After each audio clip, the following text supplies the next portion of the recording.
Good morning guys, today we've got here HONOR X7d and let me show you how to activate and use camera timer.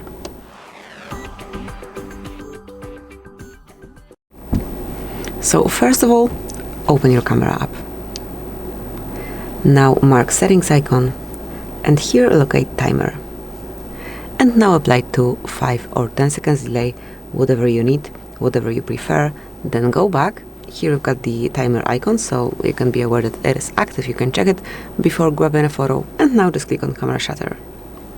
As you can see, the countdown would be displayed. You can also hear it, and then the photo is grabbed. To switch the timer off, either tap here and mark off, or go to settings and choose it from this panel. So that's it. Thank you for watching.